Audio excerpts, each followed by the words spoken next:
Ndabasuje inshuti bakunzi babaho neza. Uyu ni wa mwanya nifuriza buri muntu wese kubaho neza, ni wa mwanya nifuriza buri muntu wese kugira ubuzima bwiza, kugira ubuzima buzira umuze, kugira ubuzima bufite intego, ukabaho neza kandi wishimye. Nk'ibisanzwe rero ntangira nshimira abakunzi bacu bakomeje kutwereka ko turi kumwe, ntangira nshimira wowe ufata umwanya ukandika ubutumwa bwawe aho muri comment, ukatubwira igitekerezo cyawe cyangwa ukadushimira uvuga uti mwarakoze cyane rwose, muraba agaciro, ndabashimiye cyane. Nkashimira cyane wowe wakoze subscribe, nkagushimira cyane wowe wakanze kuri iyo nzogera ya notification kugira ngo ujye ukomeza udukurikirane gatanu kuri gatanu.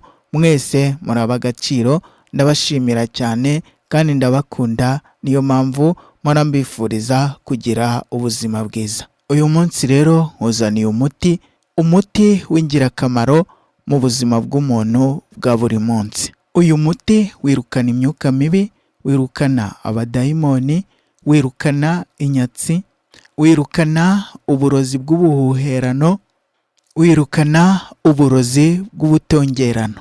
Uyu ni umuti ukenewe mu buzima bwa buri munsi ku muntu wese wifuza kubaho neza kandi afite ubwirinzi.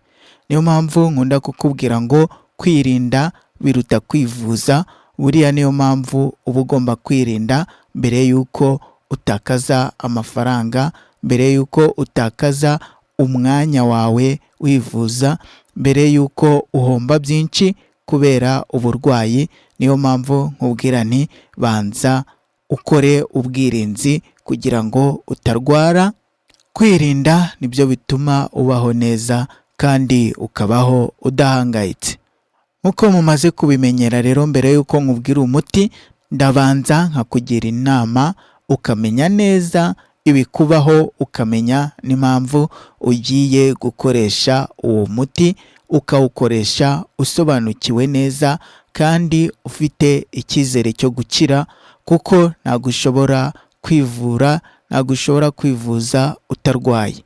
Niyo mpamvu urabanza ukamenya indwara, ukamenya uko urwaye, ukamenya n'uko wivura cyangwa n'uko wivuza. Dore ko n'abanyarwanda ba kera ari umugani bacaga ngo ushaka gukira indwara arayirata. Kuyirata rero ntabwo ari ukurata ko urwaye, ahubwo bishatse kuvuga ko ari ukugaragaza indwara kugira ngo ibonerwe umuti. Abantu benshi hari ibintu bibabaho bakabifata nk'impanuka. Hari n'abandi bicara bakaba bazi ko ngo bavukanye umwaku, hari n'abandi bicara bakaba bazi ko ngo bafite inyatsi. Ibyo byose rero hari ikiba kibitera. Mu gihe rero utabashije kugira ibitekerezo byagutse ngo urebe neza witekerezeho, ntabwo ibyo bintu ushobora gupfa kubimenya, ntabwo ushobora kumenya impamvu yabyo. Niba uri umuhinzi wahinga ukarumbya ntugire ikintu usarura, niba uri umworozi ukorora itungo ukaribanguriza ntirifate, ukabona yose apfiriye rimwe, ukavuga ngo ufite umwaku. Niba warize ukarangiza ukabura akazi, cyangwa wanakabona amafaranga yose uhembwe ukayanywera ntugire n'igiceri ubika, cyangwa bakayakwiba, cyangwa ukayata, ugahora uvuga ngo ufite inyatsi. Ibyo byose hari impamvu yabyo, haba hari n'ikiba kibitera. Ushobora kuba wubatse, ufite urugo, ufite umugore mwiza kandi ukunda, ariko mugahora murwana, mugahora mushwana, murwana, mucana inyuma. Ibyo byose biba ku muntu mu buzima bwa buri munsi. Iyo ufite ibitekerezo byagutse ukabasha kwitekerezaho, uhita ubibona neza cyane, ukabishakira umuti. Uyu muti rero nkuzaniye ni igisubizo cy'ibintu bikubaho bigutunguye, ni igisubizo ku muntu byabagaho atabizi ariko akabifata nk'ibisanzwe. Aka kanya rero niba hari ikintu kikubaho kidasanzwe, gifate nk'ikidasanzwe, hanyuma utangire ugihagurukire ukivugutira umuti. Dore rero ikimenyetso kizakwereka ko ibintu bikubaho atari ibintu byizana, ahubwo hari umuntu ubikoherereza. Mu gihe uba uri ku buriri agatotsi kagufata ukikanga ugashidukira hejuru, umutima utera cyane, uzahite umenya ko hari ikibaye cyangwa hari ikintu bakoherereje. Mu gihe ukunda kurota inzoka, mu gihe ukunda kurota hari ikintu kikuniga kikakujwigiriza, wajya kuzamura umwuka ngo utake cyangwa ngo uvuge bikanga, icyo gihe uzamenye ko rwose hari ibintu bohereje kandi bije kukurwanya. Mu gihe ujya ukumva hari imirindi iri kugenda hejuru y'inzu, ukumva ibintu biri kwirukanka muri parafo, ukumva hari amajwi ari kuguhamagara cyangwa ahamagara umufasha wawe, ahamagara uwo mwashakanye, cyangwa wafata agatotsi ukarota ugwa mu ruzi cyangwa ugwa mu cyobo, ibi byose rero biba bisobanura ko hari imyuka mibi iri kukugendaho, biba bisobanuye ko hari abazimu n'abadayimoni, biba bisobanuye ko hari za nyabingi ziba ziri kuguhamagara, ziba ziri kugenda mu nzu yawe, hari za nyabingi ziba zigushakisha. Dore rero umuti mwiza uzifashisha niba ibyo bimenyetso byose bikugaragaraho. Uragenda ukajya ahantu hari igiti cy'umuvumo cy'inganzamarumbo, hanyuma ugatoragura ariya mababi y'igiti cy'umuvumo. Hari amababi aba yaragiye ahunguka akagwa hasi munsi y'icyo giti, hanyuma ugatoragura umushandiko w'amababi, wamara kuyatoragura ukayafata ukayahambiranya neza, ubundi ugasoroma ibibabi 4 bibisi by'uwo muvumo, hanyuma umaze kuhahambira neza ukabizengurutsaho inyuma, ukongera ugahambira.